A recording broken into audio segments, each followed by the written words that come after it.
So the question is paradise still paradise when your health is not optimal?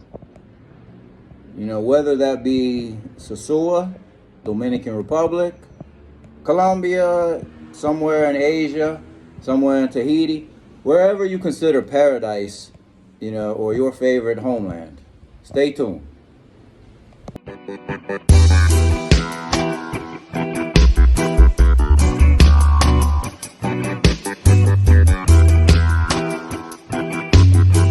Last time you're gonna see this apartment, at least in one of my videos.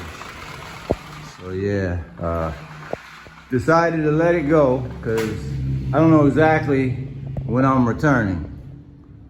So just do a complete walkthrough. So I was paying $600 a month for this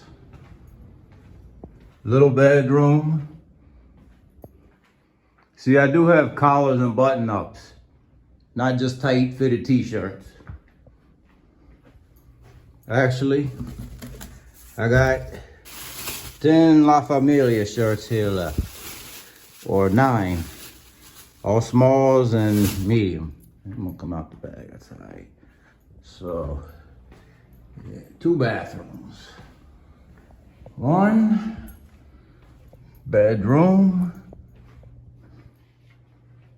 Yep, we are downsizing, donating some sneakers. 2nd little bathroom.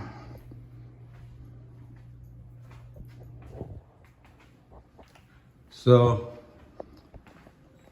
when I moved in here, I paid a security deposit a month before I moved to hold the place, and then first month's rent when I moved here. It's now November. I didn't pay November rent, and I'm living out my security deposit. Well, I'm actually leaving a little earlier than planned, but I was planning on leaving December 3rd. But my recommendation, people in real estate and landlords out there will hate me for saying this, but my recommendation is don't pay your last month's rent. You know, live out your security deposit, you know, or as I say, I'd rather have you waiting for my money than me waiting for my money. You know, just, you know, try to be stand-up about it, you know, clean up the place well, you know, as if you would be waiting for a security deposit back. Ricotorodrpr. So this is going to be the last ricotorodrpr video from Sosua in a little while. I don't know exactly. You know, might make a video or 2 just kind of documenting the process I go through when I get to the States. But so originally I was supposed to go back December 3rd. But you know, after a couple of really rough nights, not in a good way, and you know, just expressing myself to some close friends and them listening to my body, and also some sort of tough love, like, Rico, get your ass back to the States sooner than later. You might not make it 3 weeks here. I changed my flight yesterday to where I'm going to be going to the States this week. So what it means for me is we'll get the ball rolling a little sooner than later. What it means for some of you guys visiting, you know, whether we've met before or have not met and thought we'd be meeting like later this month or in December, it means I won't be here, you know. And I come up with this quote today because I thought about some people recently visiting. They reached out, you know, and then many people visiting that reached out, and you know, if I couldn't make it one day, you know, or they couldn't make it the next day or whatever, you know, we still found time to hang out, you know, even if they just visited me at the house, you know. And then I'll say those are my friends. So I saw my friends while they were visiting, but my associates, they stayed sidetracked by chasing pussy, I guess. Friend, associate. You know, uh, and all of them have been. All I've explained, all of them, my current circumstances with health and things. So they all knew I was limited, but so can't really say that it's on me. Like I say, try to be available and reasonable, and but some other people, like I say, they they get sidetracked quickly, and there's nothing wrong with that. Just own it. Just own it instead of trying to put it on the other person. If you're not if they're not available, etc. at a certain point. So yeah. So the question is, can paradise still be paradise? Even with some health challenges? And my short answer is yes. Here's what I mean. Start off with a good example. There's this guy, Brian, probably like 77 years old, 75 years old, Canadian. Walks around with a walking stick. He is blind. Wears like Magnum PI floral print shirts, so the cars and motos can see him crossing the street, even though sometimes they still don't. He's had an incident or two. Thankfully, he's still with us, but he finds his way to his favorite bar or two, restaurant or two. He's enjoying the sunshine, enjoying warm weather throughout the year. And in a brief conversation I had with him one day, told me he had like a 44-year-old Venezuelan girlfriend that stayed with him that takes good care of him, great care of him, seemed happy, etc. So, blindness is a serious challenge, and so my thing is, in his case, it's something that is not like he can run back to Canada or the States and get fixed. It's something that's his predicament, or that's his life, as it is, and he's in his final quarter. So basically it's a simple choice, cold weather most of the year, just high price, cost of living, maybe he has limited family at his age, whereas down here, in some form or fashion, home care, health care, love, share, whatever you want to call it, is plentiful. Everything is a phone call away. And then there's other people that, they've came down here, certain kind of condition, and they've gotten ill during the travels visiting, or they've came across a new condition, be it diabetes or, gout, kidney disease or something else. And, they've basically been like, they get treated. They might go home and get treated in the States or Canada or wherever. But they realize they can come here even though, like I say, treatment is not always as good. But once they know what they need, they can walk into a pharmacy and, get whatever they need without seeing the doctor most of the time. And, it's not 100%, but is it ever?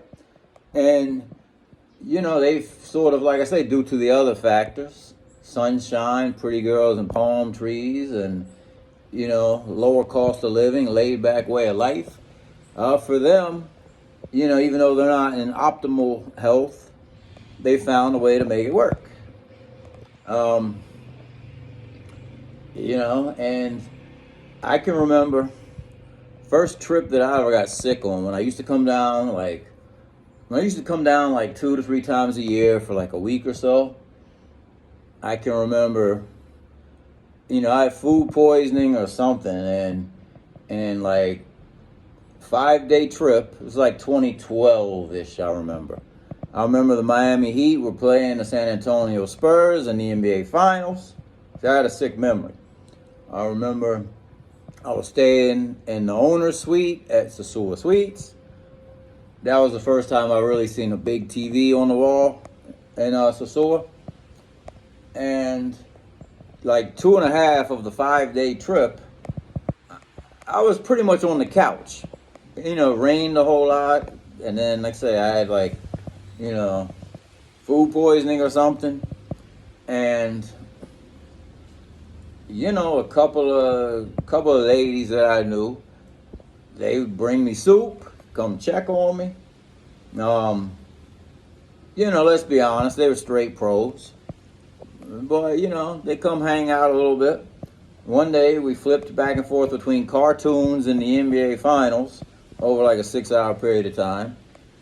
And then, at a certain point, I said, I appreciate you bringing the soup and coming to check on me,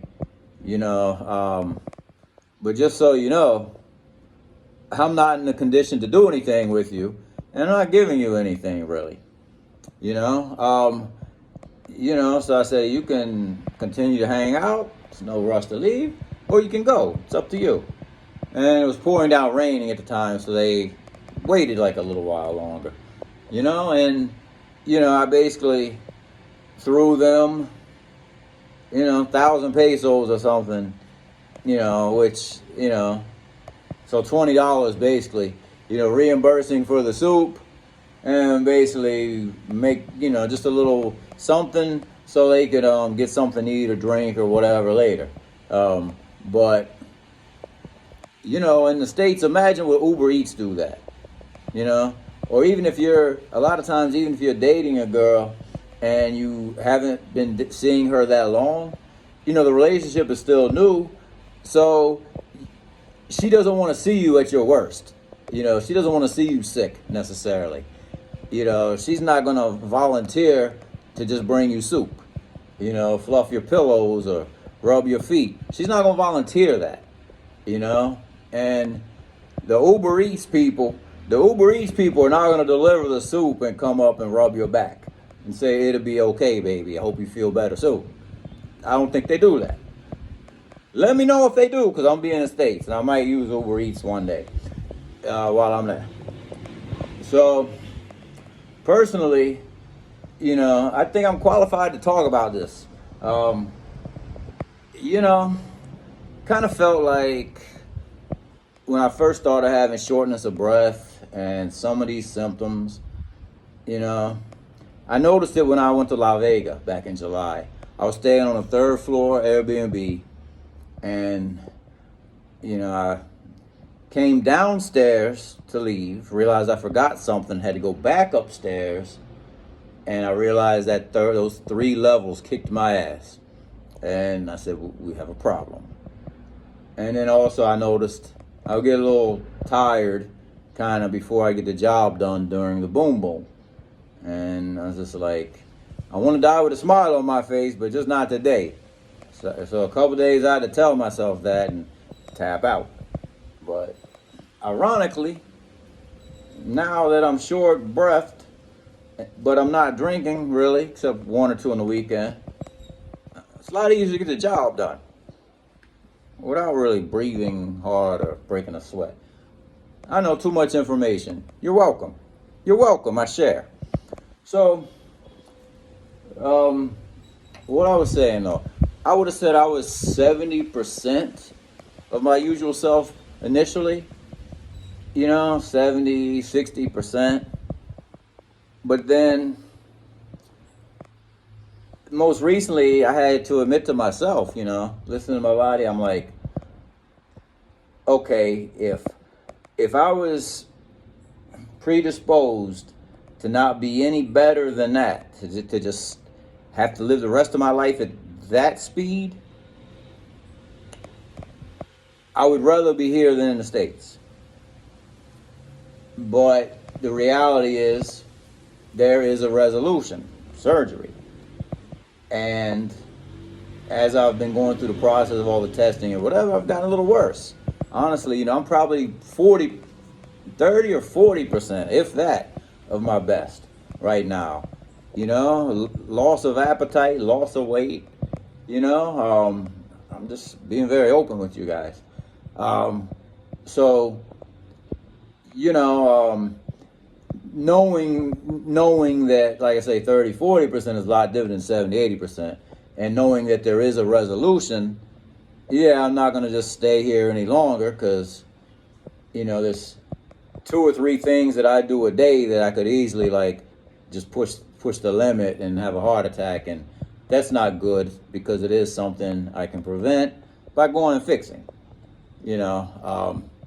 But like I say, I stick to that. Even when not in optimal health or when dealing with certain challenges, paradise can still be paradise. It's like as we grow older, we're making adjustments all the time anyways. I'm not going like I was going when I first started visiting here. Most of my time living here, I've slowed down. So it's not like you're missing out if you're not 100% or whatever. There's still a lot to enjoy. Just the slower pace of living and lower cost of living and better weather. That to me right there, is enough. The pretty girls and palm trees. Although I did get to that point eventually where I said, the pretty girls, that's just the icing on the cake, and that's sort of like the goal. You want to get to that point where you have enough going on, enough appreciation, friends and things around you that interest you, to where you're not just thinking about chasing tail all day. So hit that like if you hadn't already. Hit that subscribe if you hadn't already. Stay blessed. We'll be in touch.